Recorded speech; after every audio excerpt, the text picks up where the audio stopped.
we're going to talk about Elias Pettersson and the contract situation going on. Now, I did want to start with this clip. I think we have this, Aaron, from Elliot Friedman on Hockey Night in Canada. And that's kind of the big thing here. This wasn't just randomly tweeted out. This was delivered on Hockey Night in Canada by Elliot Friedman. This clip comes to you courtesy of Sportsnet, and it is why we are all talking about Elias Pettersson today. Vancouver, and probably should mention Vancouver and Boston playing each other tonight. But the Canucks, look, like Jim Rutherford's been at this a long time. They think they can win. There's a lot of things he could try to do. But one of the things I think that has developed over the last couple of weeks in Vancouver is the amount of noise around Pettersson. And I think what that has led to is teams calling the Canucks and saying, what exactly is going on here, and could he be available? Now, the Canucks do not want to comment on this. They feel the noise is already enough, but they are telling teams, we are trying to sign him, and that is our goal. Okay, so what we're going to focus on is what we know about the situation. We're going to go through a timeline of the events that have unfolded to this point and what we actually know about the situation. And folks, I'll just tell you right now, the short answer is not much, because nobody knows. Nobody knows exactly what Elias Pettersson's thinking, except for Elias Pettersson and maybe his agents. But what we do know are all of the following. The first thing I want to say is that Elliot Friedman clip that we just played for you, the report there, the thing that's changed in recent weeks is what he said, is that teams are now calling the Canucks to see what's up with Elias Pettersson. Now, as Friedman said, the Canucks are telling teams that they want to sign this player. That tells me that there is not going to be any sort of trade before the March 8th trade deadline. Now, it's not a coincidence that that's when teams are calling, just to see if anything's changed and maybe the Canucks hadn't told anybody. Teams are doing their due diligence. Now, I also wanted to mention this. I see this on Twitter and everywhere else. People saying, well, Friedman's making this up. There's no leaks in the Canucks organization. He said the Canucks didn't want to comment on it. That should tell you that he's talking to other teams to find out this information, that other teams, the subject, are calling the Canucks on Elias Pettersson. The Canucks don't want to comment on it, as Friedman said, but as they've told us all along, we talked to Jim Rutherford, you and I were both there, Harm, when he signed his extension.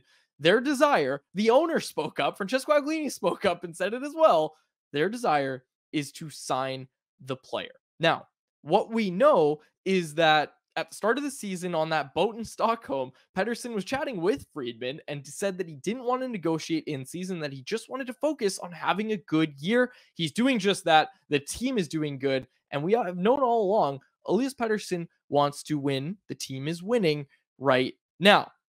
The main thing is that he hasn't changed his tune since the start of the season and has basically just stuck to his word that he didn't want to negotiate in season. Nothing's changed there. You brought up an interesting piece of context that I think is worth bringing up. So I'll let you do that because you brought it up and it made me think a little too. And it's interesting that you brought it up.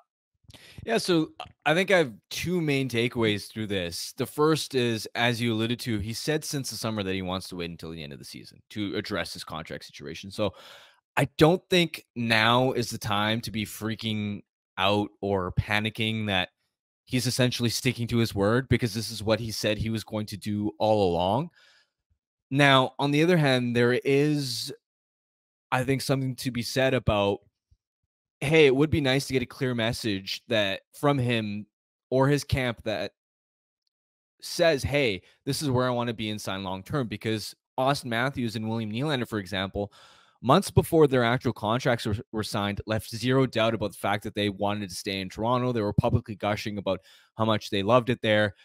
You haven't exactly had that type of endorsement from Pettersson yet, which is why I think some of the doubt and some of the anxiety creeps in. But just because we haven't had that yet, it doesn't mean that Canucks fans should be panicking or that he's leaving for sure.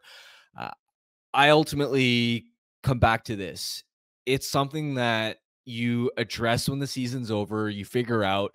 And again, because he's made it clear that this is a decision he's going to make at the end of the season, I just don't see a point in freaking out or panicking about it right now, even though I understand, given the context, that there hasn't been a clear indication that he for sure wants to stay. I do understand why there's conversation, discussion, some doubt and anxiety among Canucks fans. But now I just don't think it's the time to panic. No, it's not. And again, we're focusing on what we know. And this is another interesting thing from Sino Chick in the chat here. Said people forget that the Sedins took their contract negotiations to July 1 and they were UFAs. Imagine if Twitter was big back then. The other thing that I wanted to bring up, there's a couple more points that I wanted to make sure we hit on. Because again, we're not just saying, oh, stop worrying, stop worrying. We're only talking about what we know. Here's another thing we know, Harm, that I think is interesting to bring up. Shortly after signing his contract extension for 3 years, Jim Rutherford went on Sportsnet 650, and after he was asked about Elias Pettersson, rather unprompted, Rutherford brought up the fact that they wouldn't want to make a big trade in season when the team is playing well. This tells me a few things. The first thing is that in Rutherford's mind, he knows trading Pettersson is a possibility if the player doesn't want to sign in Vancouver. This doesn't seem like a situation that's going to, catch the Canucks completely off guard. Like, it seems like they've at least done some preparation, and, teams are calling, they're doing their due diligence, and I'm sure the Canucks are doing their due diligence as well of, okay, if this worst case scenario happens, how are we going to then make the best of it? Similar to what they did with Bo Horvat. You think about that situation where, they had to pivot and they had to go out and make a trade that they didn't necessarily think they were going to have to make all along. What we don't know at this point is at what point Rutherford says, all right, it's time to talk trade. We've spoken with Frank Saravalli, and he kind of threw out the draft, and it's reasonable to think that that's the case.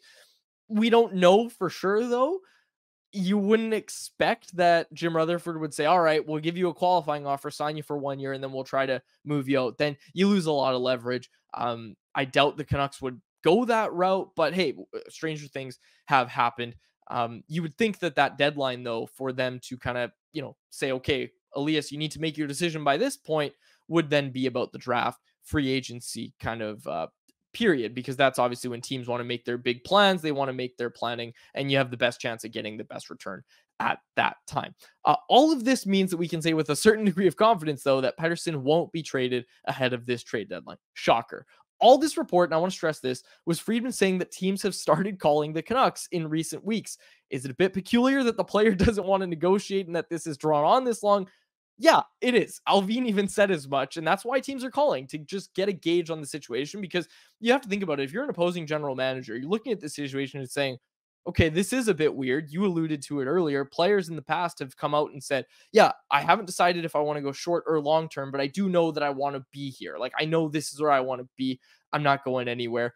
We haven't heard that from Elias Pettersson. So sure, there's reason for fans to some extent, get a little bit, worried, have some doubts. I understand that. I understand all that. But the other thing to remember is just that the player has said all along that he wants to wait until the offseason to make his decision. The team has said we are comfortable with that.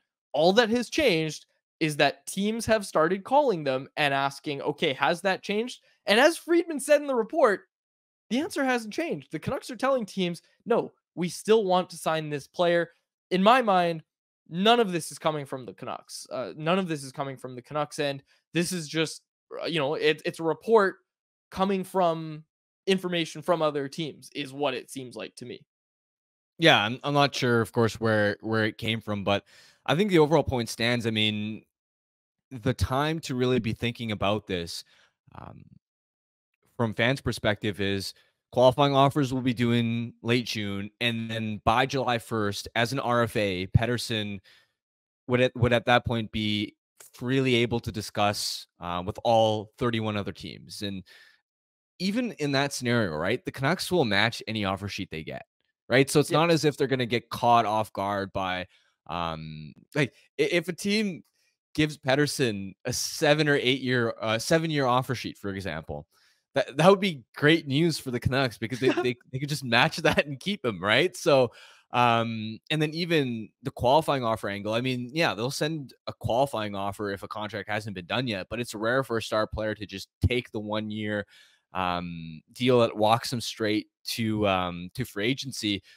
June is really the month where you'd start worrying if you haven't gotten that indication. And again, all along, um, going back to even the early part of the season, just the overall sense and vibe that I'd gotten was that he was genuinely waiting until the end of the season to decide what he wants to do with his future. Because think about it from his perspective, he's in his prime years.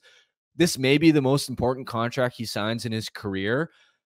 He really wants to win a Stanley Cup, but also you're making a life decision here of where do you want to plant your roots in terms of the city you live in?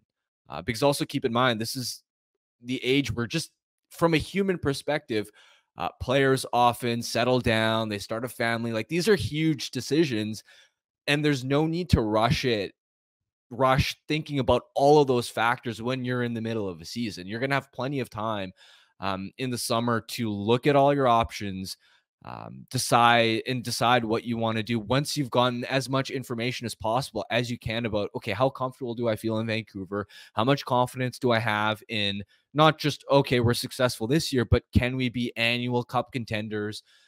You just have so much more information to work with. I think all along, Pettersson has been incentivized both financially, but also from an information perspective, to drag this out and wait. It makes sense. Like, it makes sense why he's doing it. He said he was going to do it. Like, that's the thing. He said he was going to wait, and all we're seeing is that he's waiting. And again, folks, all that has changed is that teams have started to call the Canucks and ask what is going on with Elias Pettersson, and they are telling them the answer has not changed. We are still trying to sign him. Nothing's changed. Canucks Conversation with Harmon and Quads every weekday at 2 p.m. Be sure to check it out on the Canucks Army YouTube channel. And if you missed it, go check it out on your favorite podcast catcher app.